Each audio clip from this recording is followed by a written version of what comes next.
Dies irae, dies illa, solvet seculum in famiglia. Ang kwentong ito ay hango sa totoong buhay.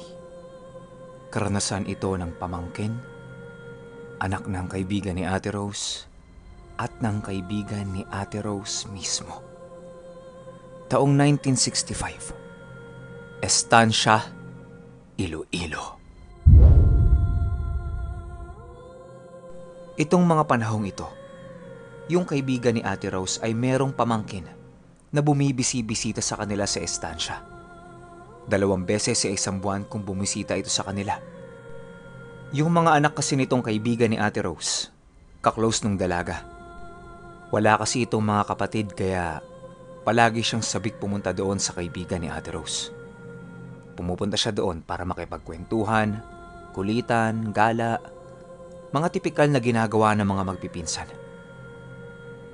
Isang Biyernes ng hapon, medyo late na siyang nakapunta. Gawa ng may mga inutos pa dito ang nanay niya bago siya payagang umalis. Pagdating niya doon sa bahay ng kaibigan ni Ate Rose, sakto namang aalis sila. Pupunta sila ng palengke para bumili ng panghapunan nila. Nung nakita niyang paalis sa mga ito, hinabol niya at sinabi niyang sasama siya. Yung kaklose niyang pinsan, napipilitan lang namang sumama sa nanay niya. Kaya ang nangyari, sinabi nito sa kanya na magpaiwan na lang sila sa bahay. Total naman, kasama pa ng nanay niya yung 2 pa niyang kapatid. Pumayag naman yung nanay niya na maiwan sila sa bahay. Ang sabi lang nito at tanging bilin sa kanila, wag na wag pupunta sa likod ng bahay nila. Lalo na kapag mga ganong oras. Maglaro lang sila sa taas o di kaya sa harap ng bahay. Sumang-ayon lang yung 2 at nagmamadaling bumalik ng bahay. Nung nandun na sila, tanong agad niya sa pinsan niya, bakit hindi sila pwedeng pumunta sa likod ng bahay? Palagi naman siyang pumupunta doon. Ngayon lang sinabi yung ganun. Sabi ng pinsan niya, hindi din niya alam. Kasi kapag ganung oras na, hindi na talaga sila pumupunta doon sa likod. Nakinig na lang sila at hindi nga tumambay sa likod bahay. Maya-maya pa, habang nag-uusap silang 2, nakakarinig sila ng mga pagbungis-ngis sa likod ng bahay. Tawanan, para bang mga kinikilig-kilig. Bilang maloko itong magpinsan na ito, kinaya nila yung nagtatawanan. Tawa din sila ng tawa na wala namang dahilan. Hanggang sa tumigil yung mga tumatawa sa likod. Tapos sila, tuloy pa rin sa pagtawa. Yung tawang para bang nang iinsulto. Nung napansin nilang hindi na tumatawa yung mga nasa labas, naisipan nilang silipin. Kasi ang nasa isip nila, mga tao din. Pagsilip nila sa likod ng bahay, walang katao-tao. Tahimik, malamig, at tanging tunog lang ng mga hinahanging dahon ang maririnig mo. Lumingon-lingon sila sa paligid ng likod. Pero wala talaga. Tapos naaaninag nitong pinsan niya na merong sumisilip-silip sa puno ng sampalok. Tinuro niya yon. Tapos lumabas sila at pinagbabato yon. Tumawa sila kasi akala nila mga tao lang na nagtatago yun. Tapos inaasar-asar pa nilang lumabas na sa likod ng puno at nakita na nila. Hanggang maya-maya pa, meron silang narinig na tunog na napaatras silang 2 at pumasok sa loob ng bahay. Sinarado yung bintana at umupo doon sa sala. Maya-maya pa, nararamdaman nilang para silang tinutusok-tusok ng malamig na karayom sa tiyan nila. Hindi naman masakit, para bang kinikiliti lang sila. Nung dumating yung kaibigan ni Ate Rose, napatingin siya sa 2 na to. Nagtatawanan. Tinanong nito kung bakit sila tumatawa. Wala namang sinagot yung 2. Umiiling-iling pa ito habang natatawa-tawa pa. Nung nagluluto na ng hapunan yung kaibigan ni Ate Rose, narinig niyang tili ng tili yung anak niya. Tapos nakahawak ito sa tiyan at namimilipit sa sakit. Inangat niya yung damit nito at tiningnan yung tiyan. Nakita nitong kaibigan ni Ate Rose na para bang merong maliliit na sapot ng gagamba yung tiyan ng anak niya. Tapos ilang segundo lang, sumunod ng tili yung pinsan nito. Tiningnan din niya yung tiyan. Ganon din yung nakita niya. Sapot ng gagamba, tapos may mga itim na bato. Sinusubukan niyang alisin yun pero tuwing iaangat niya yung bato tsaka yung sapot, tumutodo ng hiyaw yung dalawa.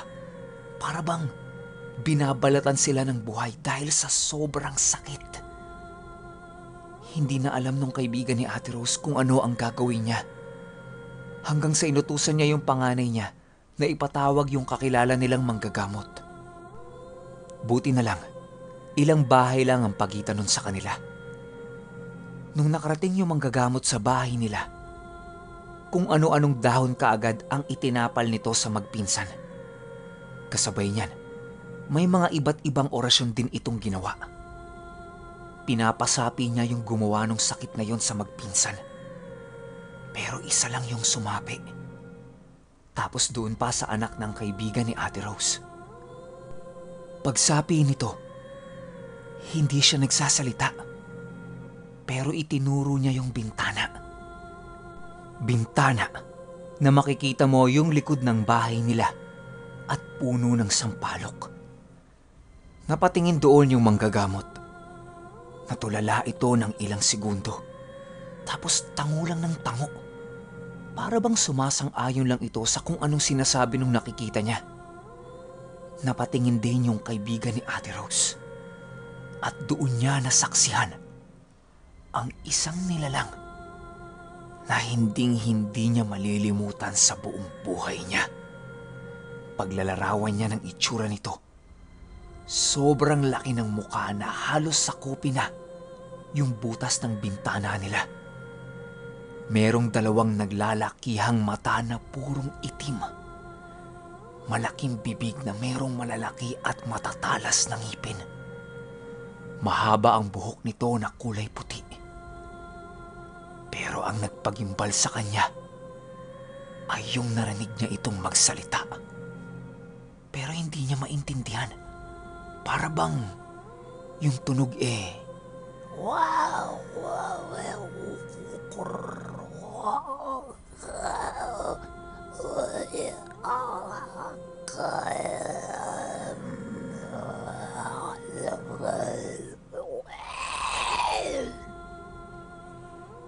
mabagal ang paggalaw nito.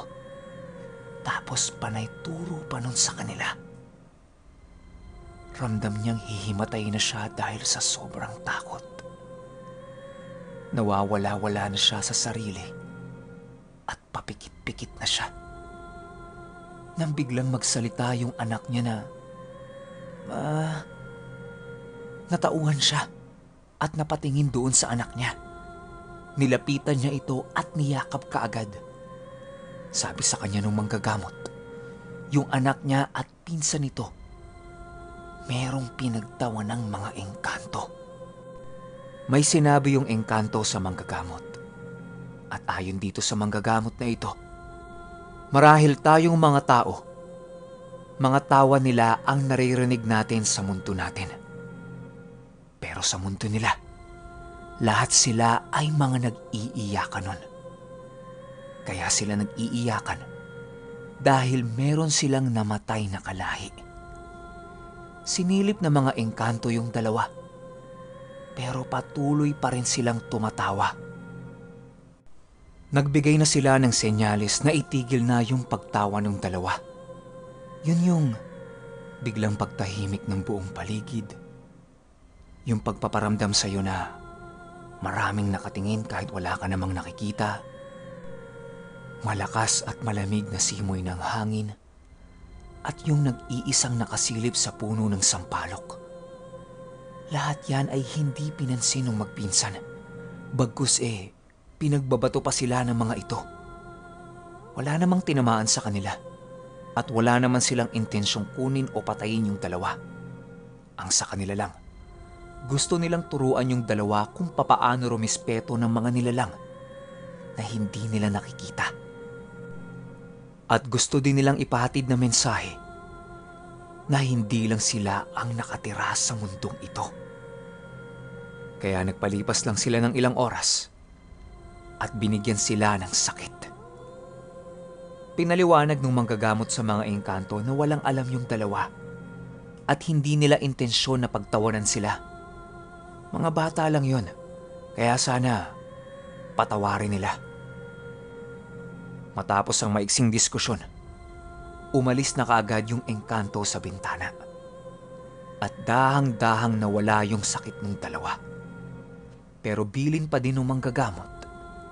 Mag-alay sila ng isang puting manok at mga prutas para malaman ng mga ito na hindi sila kalaban o wala silang intensyon na manghimasok sa kung saang mundo naroroon sila at palagi silang magtabi-tabi po.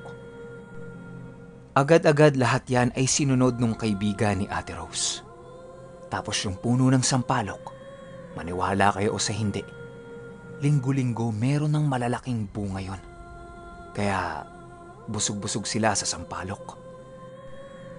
Ilang buwan ang lumipas. Hindi na rin gaanong pumupunta pa doon yung pamangkin niya dahil sa takot. At magmula din nun, tuwing magwawalis yung kaibigan ni Ate Rose doon sa likod ng bahay nila, kaya anumang oras yan, umaga, tanghali, hapon o gabi, palagi na siyang nagsasabi ng tabi-tabi po. Okay, itong tabi-tabi po na ito, bata pa lang ako talagang kasabihan na ito eh. Palagi yan. Nung nasa San Mateo kami, tuwing iihi kami sa mga damuhan, bilin sa amin ng lolo ko, wag na wag kami basta-basta iihi doon. Dapat palagi kaming magsabi ng tabi-tabi po. Pagpapakita yan ng mga respeto sa mga nilalang na hindi natin nakikita. Tsaka yung nakita nung kaibigan ni Ate Rose. Grabe no? Hindi ko alam na may ganong klase ng engkanto. Pero iba-iba kasi yung description eh. Sabi kasi nila, kapag sinabing engkanto, yan yung mga matatangkad, magaganda ang muka, basta yung mga mukhang perpekto. Pero sino bang nakakaalam, di ba? Ilan ba ang uri ng engkanto? Marami yan sila. Nakapasok ka na ba sa mundo nila para sabihing yun at yun lang din ang mga itsura nila? Hindi, di ba? Kapag pangit ba, matik na laman lupa na? Hindi. May mga laman lupa din na magaganda ang itsura. Parang tayo lang din yan, di ba?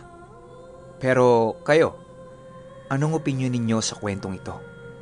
Malayang malaya ang comment section natin para sa mga komento ninyo. Yun lang. Hanggang sa susunod na kwento. Salamat.